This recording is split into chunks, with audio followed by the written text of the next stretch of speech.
where do I find investors? And I would simplify it in this very general kind of way. There's two groups of people. One is people that know you. Two is people that don't know you. So let's talk through some different strategies here. People that know you, right?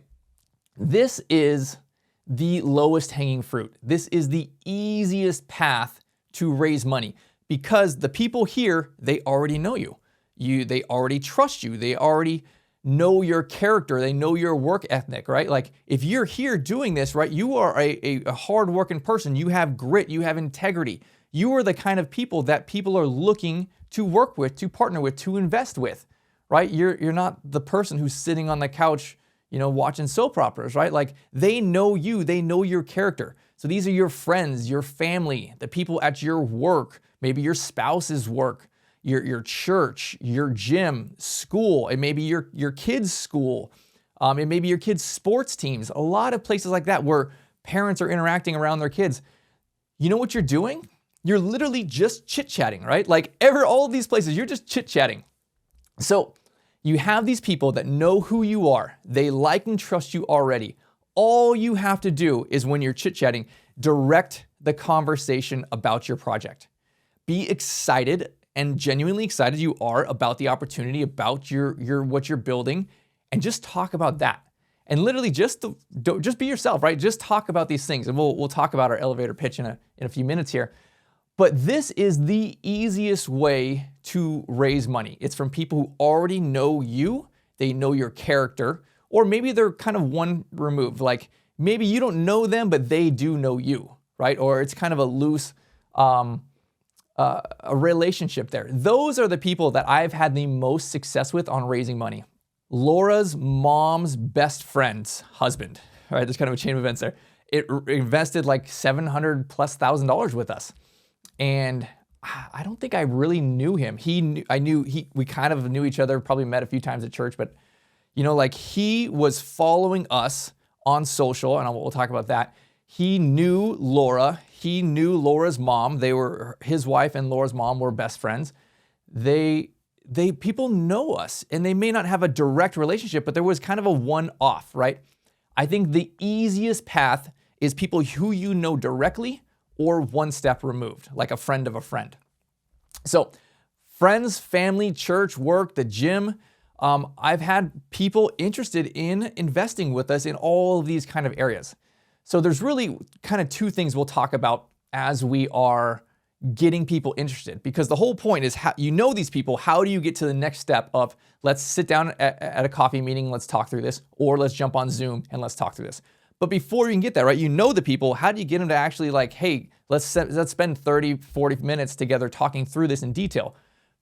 There's kind of this transition here, right? So that's really genuinely be excited about what you're doing, the opportunity you have. It's going to change your life. It's going to change potentially their lives if they are involved in the deal. So just generally be excited about the deal and talk about it.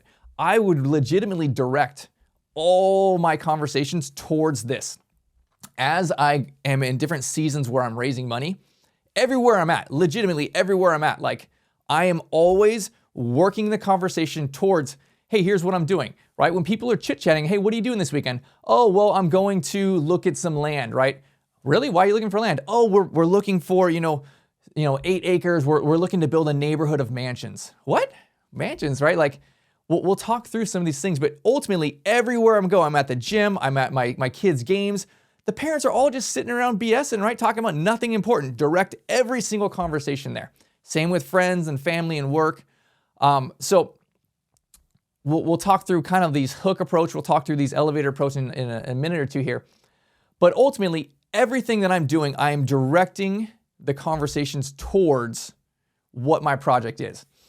And honestly, it's the same for people that I don't know. Laura is awesome at this. Literally, like at the grocery store, anytime she meets people at ribbon cuttings, like anywhere that she goes, she is phenomenal at this. She just naturally weaves it into the conversation with strangers. Here's what we're doing, right? It's a super interesting thing.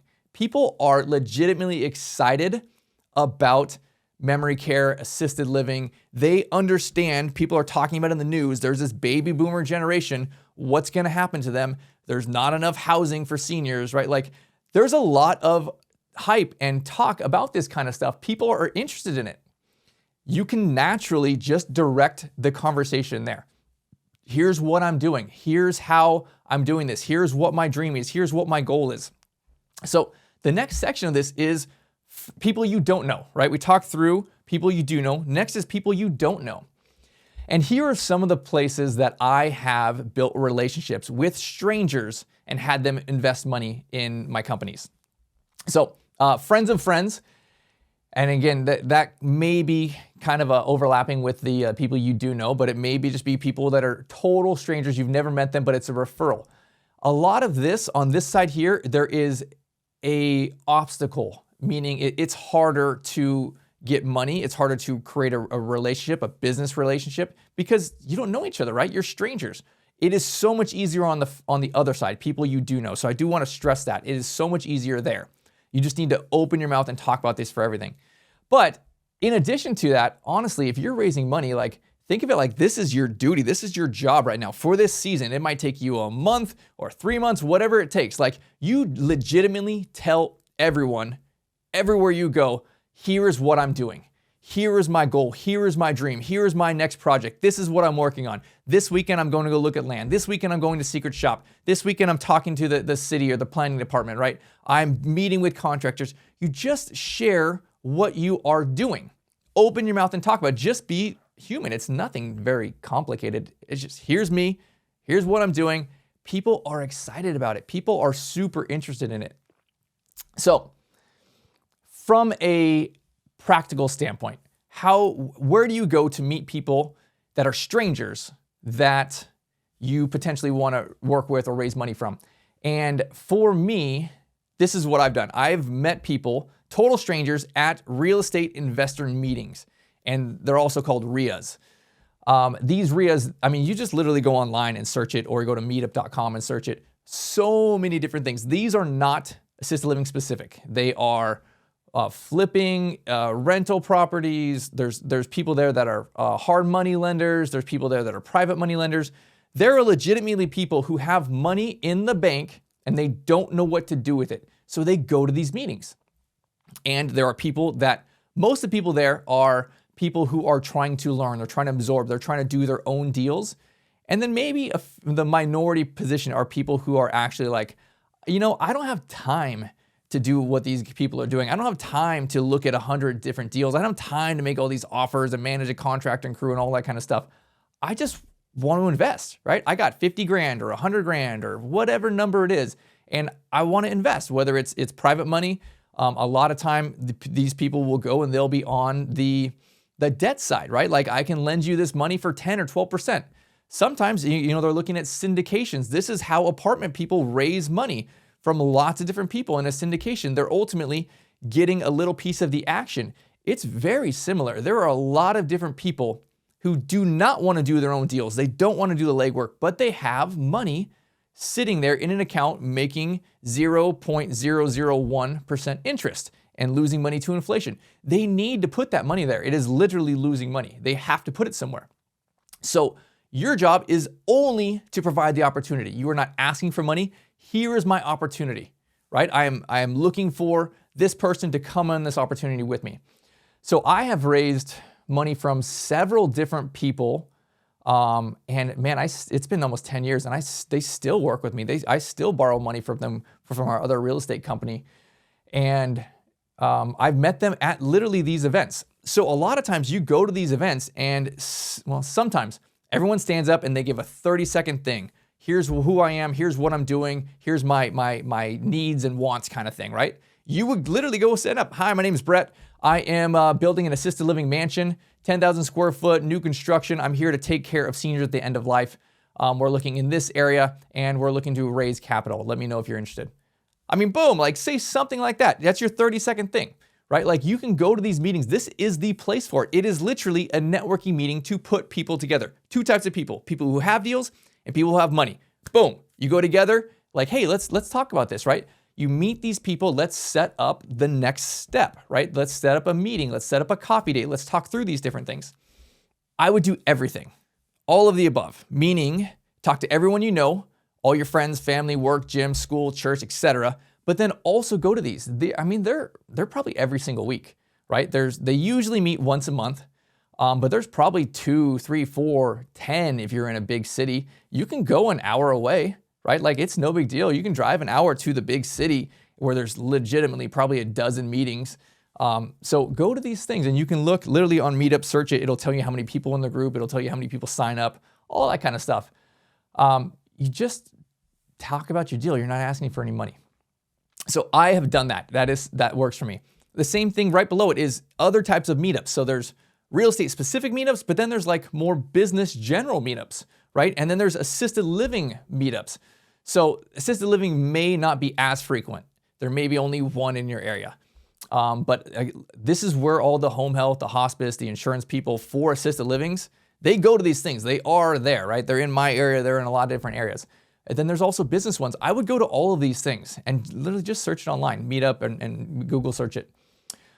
But I would make a commitment to go to these once a week, right? If it's just a short season of your time, if you legitimately need to raise $200,000-300 grand, you just need to do it, right? This is part of what you need to do. This is your action steps. Tell everyone you know, and then go to these specific places where there are people looking to place their money somewhere. Chamber of Commerce is another one that Laura is really successful at. She goes there because she's marketing our business. Even before we broke ground, she was at the chamber going to ribbon cuttings, meeting other business owners. Other business owners are starting businesses. They have people they are working with. They have lender relationships. They have investor relationships. They have people that they're hiring. There are other businesses just like you, and it's usually people just starting up, right? Like those are great relationships. Those people may have people that you can meet with. I would talk to them. They are just like you, future business owners and current business owners. So to put it in context here, you have these two bubbles of people, right? You have people you know and then people you don't know. The lowest hanging, easiest fruit is people that you do know, right? Your friends and family, work, church, gym, school. And then there's everyone else, people that are strangers. Now you're specifically going to places where you want to meet a specific group of strangers, right? Strangers that are involved in business, strangers that are looking to invest money, strangers who are part of real estate. Those strangers collect for a specific reason to meet with other strangers about those things. So you go to these places, okay? You're going to talk about your stuff. That's great. It may not be the first time you give your little 30-second spiel or you talk about what your project is that people are interested. It may not be that. They may be interested, but that you may not close, hey, let's move to the next step, right? Let's have a coffee date and talk through this.